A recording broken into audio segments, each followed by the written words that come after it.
Hello student, किरण history classes में आपका स्वागत है। बाल विकास एवं शिक्षा शास्त्र से कुछ एमसीक्यू को हम समझेंगे। क्वेश्चन फर्स्ट है, एक बच्चा अतीत की समान परिस्थिति में की गई अनुक्रियाओं के आधार पर नई स्थिति के प्रति अनुक्रिया करता है, यह किससे संबंधित है? फर्स्ट, सीखने का सादृश्यता नियम। दूसरा, सीखने का प्रभाव नियम। तीसरा, सीखने की प्रक्रिया का अभिवृत्ति नियम। चौथा, सीखने की तत्परता नियम। तो क्वेश्चन है, एक बच्चा अतीत की समान परिस्थिति में की गई अनुक्रिया के आधार पर नई स्थिति के प्रति अनुक्रिया करता है, यह किससे संबंधित? आंसर हमारा होगा दूसरा, सीखने का प्रभाव नियम। क्वेश्चन नंबर 2, निम्न में से कौन से कथन को सीखने की प्रक्रिया की विशेषता नहीं मानना चाहिए? पहला, शैक्षिक संस्थान ही एकमात्र संस्थान है जहां अधिगम प्राप्त होता है। दूसरा, सीखना एक व्यापक प्रक्रिया है। तीसरा, सीखना लक्षणमुख होता है। चौथा, अनअधिगम भी सीखने की प्रक्रिया है। अनुअधिगम। तो इसमें पूछा, इनमें से कौन से कथन को सीखने की प्रक्रिया की विशेषता नहीं मानना चाहिए? तो आंसर होगा हमारा फर्स्ट, शैक्षिक संस्थान ही एकमात्र स्थान है जहां अधिगम प्राप्त होता है। ये गलत है।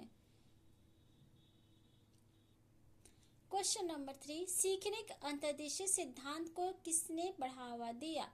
फर्स्ट, गेस्टाल्ट सिद्धांतवादी। दूसरा, पावलोव। तीसरा, जीन पियाजे। चौथा, वाइगोत्स्की। तो सीखने के अंतर्दृष्टि सिद्धांत को किसने बढ़ावा दिया? आंसर हमारा होगा गेस्टाल्ट सिद्धांतवादी। कोहलर ने अंतर्दृष्टि सिद्धांत को प्रतिपादित किया था। क्वेश्चन नंबर 4, एक शिक्षिका अपने आप से कभी भी प्रश्नों के उत्तर नहीं देती। वह अपने विद्यार्थियों को उत्तर देने के लिए समूह चर्चाएं और सहयोगात्मक अधिगम अपनाने के लिए प्रोत्साहित करती है। यह उपागम डाट डाट सिद्धांत के सिद्धांत पर आधारित है। फर्स्ट, सक्रिय भागीदारिता। दूसरा, अनुदेशात्मक सामग्री के उचित संगठन। तीसरा, अच्छा उदाहरण प्रस्तुत करना और भूमिका प्रतिरूप बनाना। चौथा, सीखने की तत्परता। तो आंसर हमारा हो जाएगा फर्स्ट, सक्रिय भागीदारिता। क्वेश्चन नंबर 5, निम्नलिखित में से किसने अनुबंध अनुक्रिया का सिद्धांत दिया? निम्नलिखित किसने अनुबंध अनुक्रिया का सिद्धांत दिया? पहला है पावलोव। दूसरा, स्किनर। तीसरा, थार्डाइक।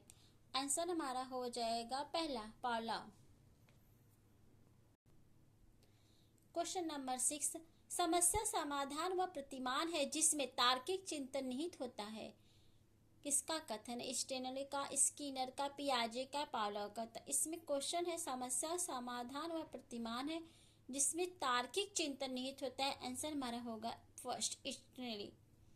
क्वेश्चन नंबर 7, बच्चों के बारे में निम्नलिखित कथनों में से कौन से सही हैं? पहला, बच्चे जानकारी की निष्क्रिय प्राप्त करता है। बी, बच्चे समस्या समाधान करता है।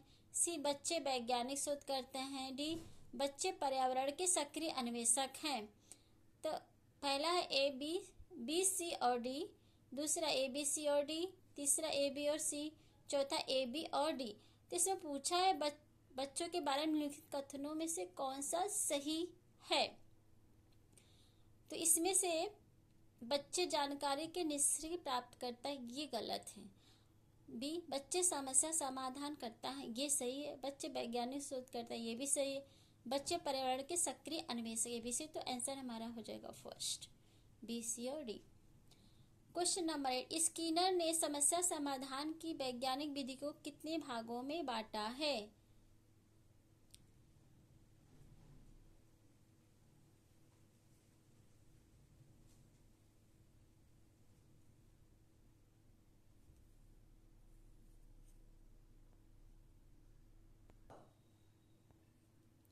स्किनर ने समस्या समाधान की वैज्ञानिक विधि को कितने भागों में बांटा है?